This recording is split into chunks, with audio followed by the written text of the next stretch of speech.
Good morning. This is Bionic Bill, and today we're going to take a pretzel jar like this. It's made of polyvinyl chloride, I think. It's a plastic pretzel jar, and we're going to turn it into a chipmunk trap like this. And I'm going to show you how it works. First of all, the back of it comes off, which is nice for getting the chipmunks out and putting the bait in. This is a mouse trap on the top. You can see it's a little bit weathered. It's been used quite a bit. And I made a carrier for it so I can take a stick with a hook on it and let it out my bedroom window and put it on the ground without having to go outside in the rain, which is nice. So you got the mouse trap here, which activates this door. And we get her all set up. It takes a little bit of time sometimes to get it set just right. Sometimes it sticks.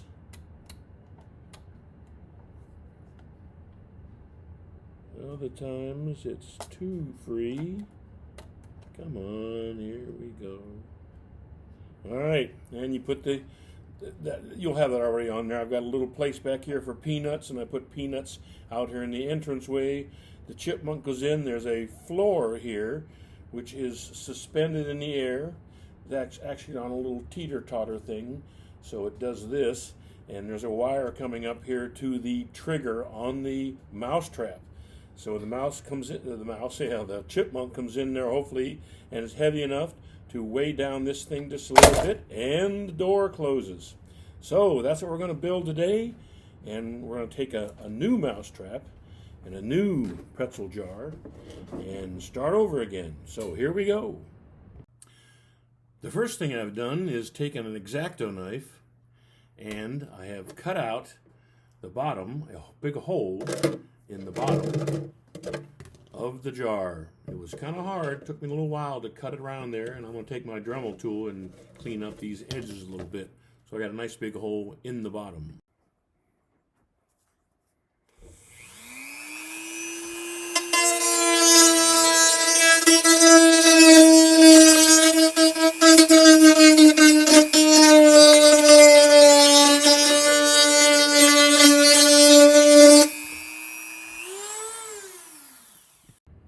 Next thing, I'm going to take a piece of fiberglass bathroom paneling. It's great stuff, really strong, wonderful stuff. Cut it on the bandsaw, but I'm going to make a door for the back end, or the front end, either one, and I'm also going to make a piece for the floor. So, I'm going to do a little tracing here and cutting with my bandsaw. I've cut 3 pieces of the fiberglass bathroom paneling. I cut a fairly big piece I'm going to mount on the bottom with pop rivets just to give it stability of the whole thing, because this plastic's not real strong. So I've got a bottom on the outside. I've cut a opening for the I've cut a piece to cover the opening for the door, which is going to be the trap door. You notice I put a little arrow for the up. And so I traced the inside of the hole. Yes, and then I traced around the outside. I want to make sure there's plenty of overlap. So when this door flips up on here, it's going to be down like this, and the mouse trap's going to make it flip up and close the cage, so the trap.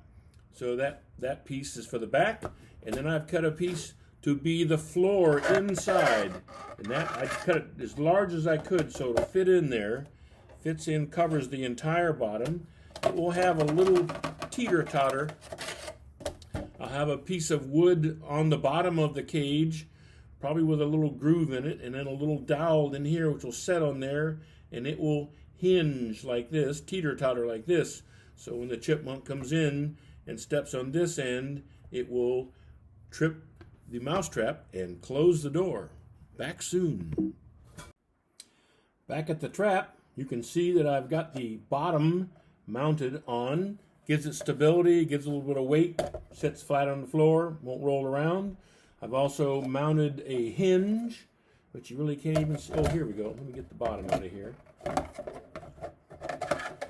You can see the hinge on the inside is mounted there and on the back door, so that will flip up and close, hopefully relatively strongly and securely. And then on the top, I painted the mousetrap just to give it a little bit of waterproofing. And I've mounted the mousetrap on the top. So when this bar is released, oh, there we go. This bar is released, it will pull up the back door and close it. Right here is the trigger for the mousetrap, and there'll be a wire coming through the bottom here, down here to the floor.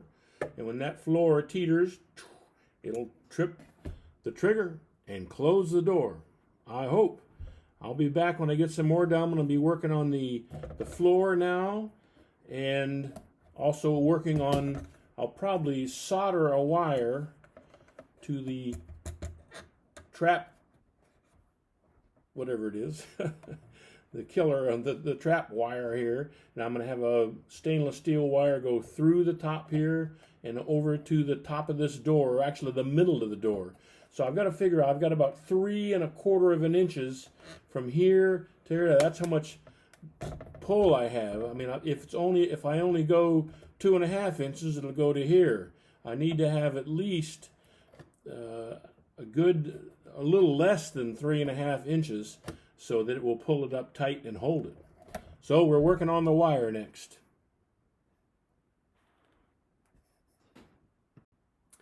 I get in such a transport of creative rapture that I forget to come back and get in front of the video camera to show you what I've done. So I've hooked the wire. I soldered it here. I wrapped it around there, split the little fibers, wrapped them around, then soldered it so it's real strong. Then I put a couple holes here, put it through, and this is a little cable pincher piece of it's aluminum. You pinch on there so it's attached really well. I got the floor in here, and I don't understand why now it's going that way. Okay, anyway, so it's on its teeter-totter. I've got a little hook there with a wire going up through, and it's hooked to the catch on the trap. So if you get it all set to go here, hopefully, there we go. So it's all ready to go. Chipmunk comes in here. When he walks to the back, it goes off. So that's great. Now the problem is, how do you get him to go all the way to the back? And another problem I had was loading it with peanuts. And they would go underneath the floor, and I'd have a big mess. It was also difficult for me to clean it sometimes because it would get dirty. So I made the floor so it's removable. I've got a little hook that I can unhook this wire and take the floor completely out to clean it. How to get them to go all the way in the back.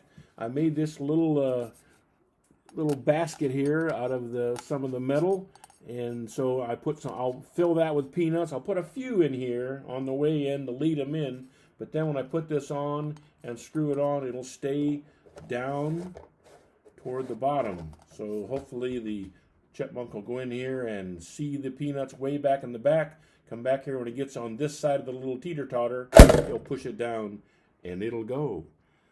That's it. A chipmunk trap. Well, this is obviously the best trap I've ever made. I put a little piece of wire on the top of it so I could lower it out my bedroom window, which I just did, and 5 minutes later, I have a chipmunk.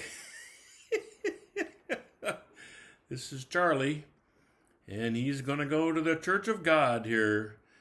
He didn't really eat any of the peanuts. So I'm going to take him up and get rid of him and reset it. What fun it is!